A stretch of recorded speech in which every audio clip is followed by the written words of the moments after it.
أيها المسلمون اتقوا الله حق تقاته ولا تموتن إلا وأنتم مسلمون. Sikap kaum muslimin dan muslimat yang dihormati oleh Allah Subhanahu wa taala.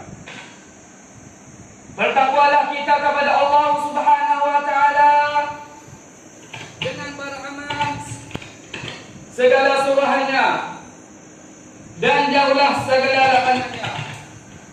Semoga Allah Subhanahu wa taala beri taufik dan hidayahkan kepada kita semua. Seperti mana Allah Subhanahu wa taala berfirman di dalam kitab suci Al-Karim dengan berbunyi, ya ayyuhalladzina amanu taqullah. Wahai orang yang beriman, ittaqullah, takutlah kamu kepada Allah Subhanahu wa taala haqqa tuqatih, dengan sungguh-sungguh takut, dengan sungguh-sungguh takwa. Wala tamutunna illa wa antum muslimun, dan janganlah kamu mati kecuali kamu jadi salah satu daripada orang yang beriman kepada Allah Subhanahu wa taala. Allahu akbar, Allahu akbar, Allahu akbar, walillahil hamd. Sidang kaum muslimin dan muslimat dihormati sekalian, setiap kita tiada terluput daripada ujian dan cubaan hidup di dunia ini.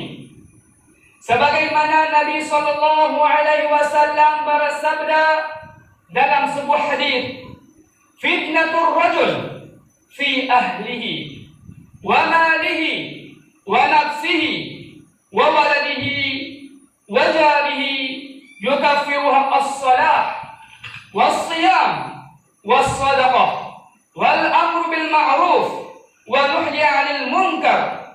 Rawahu Syaikhan, rawahu Bukhari dan Muslim. Maksudnya, ujian seorang lelaki pada ahlinya, pada hartanya, anak-anaknya, jiran-jiran tetangganya, dan menghapus fitnah itu dengan mendirikan sembahyang 5 waktu, menunaikan puasa pada bulan Ramadan, bersedekah, berusaha menyeru manusia kepada kebajikan dan mencegah manusia daripada mungkar dan daripada maksiat. Ujian yang selalu dihadapi oleh seseorang adalah ujian yang datang dari perbuatan anak-anaknya, atau isterinya, atau suaminya, kaum keluarganya, jiran-jiran tetangganya, harta bendanya, dan pangkat kedudukannya. Tetapi yang dapat menghidupkan diri seorang daripada kemurkaan Allah Subhanahu wa taala ialah dengan menegakkan syiar Islam, yaitu mendirikan sembahyang 5 waktu, menunaikan puasa pada bulan Ramadan, bersedekah, dan menyuruh kepada kebajikan, serta mencegah daripada kejahatan dan kemungkaran. Karena tanpa usaha amar bil ma'ruf wa nahi 'anil munkar, kita akan dihina dan dibala oleh Allah Subhanahu wa taala. Sebagaimana Allah Subhanahu wa taala telah menimpakan ke atas Bani Israel firman Allah Subhanahu wa taala, lu'ina alladhina kafaru min bani Israel ala lisan Daud wa Isa bin Maryam, dzalika bima asaw wa kanu ya'tadun, kanu la yatanahawna 'anil munkar fa'aluhu labisa ma kanu yaf'alun. Maksudnya, telah dilaknat orang-orang kafir Bani Israel atas lidah Nabi Daud alaihissalatu wassalam, dan Isa bin Maryam. Yang demikian itu kerana mereka itu derhakakan kepada Allah dan melampaui batas-batas hukum Allah Subhanahu wa taala dan syiar Islam. Mereka tidak mencegah perkara mungkar yang terjadinya di tengah-tengah mereka itu. Sesungguhnya buruklah perbuatan yang mereka itu dilakukan. Allahu Akbar, Allahu Akbar, Allahu Akbar, walillahil hamd.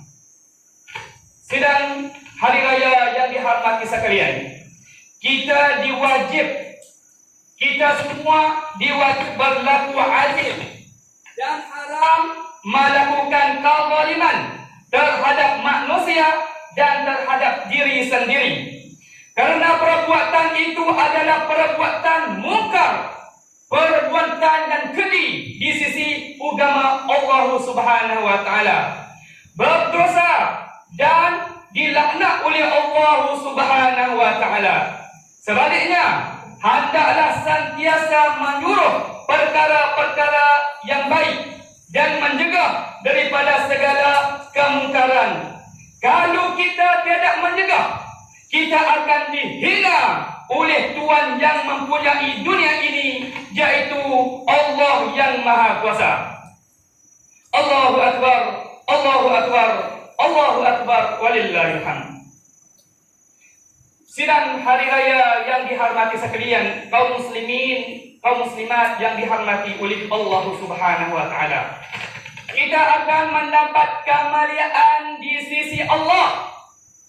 Kita dapat ada harga di sisi Allah sehingga diri digelaran sebagai umat yang terlebih afdal, umat yang terlebih baik di kalangan umat manusia dengan sebab 3 syarat. Dengan sebab 3 syarat. Kalau tanpa 3 syarat ini, kita jadi seorang dihina di sisi Allah Subhanahu wa taala. Apa 3 syarat itu? Yang pertama, berimankan kepada Allah Subhanahu wa taala. Bertakwa kepada Allah, takut kepada Allah Subhanahu wa taala. 2, mencegah daripada perbuatan mungkar. Apabila kita kelih orang buat maksiat, cegah kita dengan mulut, dengan hati atau dengan perbuatan. Dan ketiga, ada usaha menyuruh perbuatan yang baik. Sebagai firman Allah Subhanahu wa taala, "Kuntum khairu ummatin ukhriyat lin-nas, ta'muruna bil ma'ruf wa tanhauna 'anil munkar wa tu'minuna billah." Maksudnya, kamu adalah umat yang terlebih baik yang dilahir untuk manusia. Kamu menyuruh berbuat baik, dan kamu mencegah perbuatan mungkar, dan kamu berimankan kepada Allah Subhanahu wa taala. Sidang kaum muslimin dan muslimat yang dihormati sekalian, satu perkara lagi yang kita tidak boleh lupa. Satu perkara lagi merupakan ujian yang mesti kita semua kena jaga, yaitu muda-muda, anak-anak muda kita, muda-mudi di hari ini diracuni dengan alat teknologi seperti web, internet, Line, Facebook, Instagram, WhatsApp dan lain-lain lagi. Salah itunya yang salah guna sehingga melalaikan mereka itu daripada mengingati Allah. Melalai mereka itu dengan sebab main internet, tiada sembahyang. Lalai mereka itu dengan sebab main WhatsApp atau lain, dengan tiada berpuasa, tiada berzikir dan sebagainya.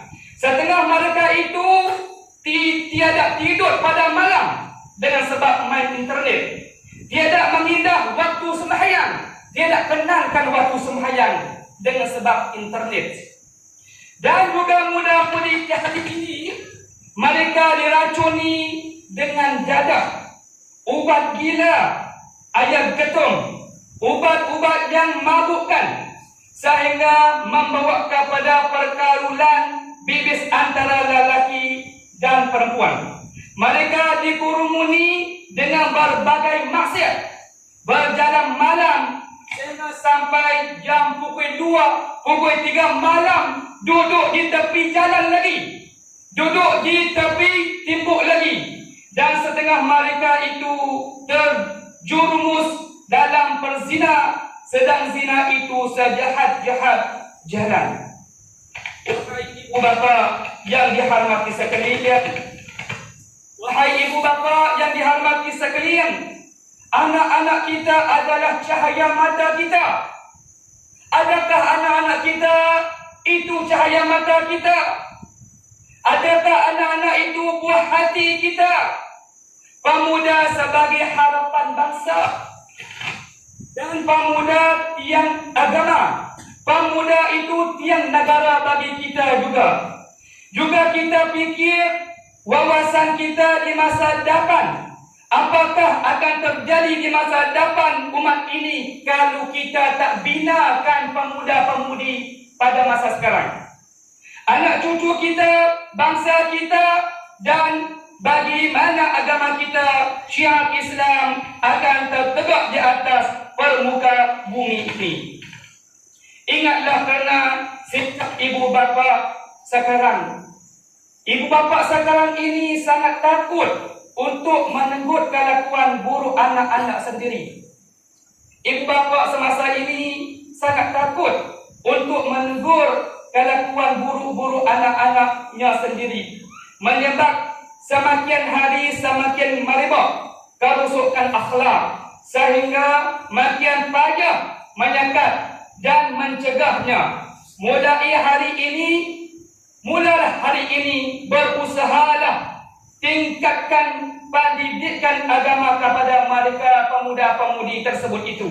Suruhlah mereka itu pegang teguh dalam syiar Islam dengan mendirikan sembahyang 5 waktu, zikirkan kepada Allah, sentiasa mendekatkan diri mereka itu dengan masjid rumah Allah, dan belajar mengaji Al-Quran.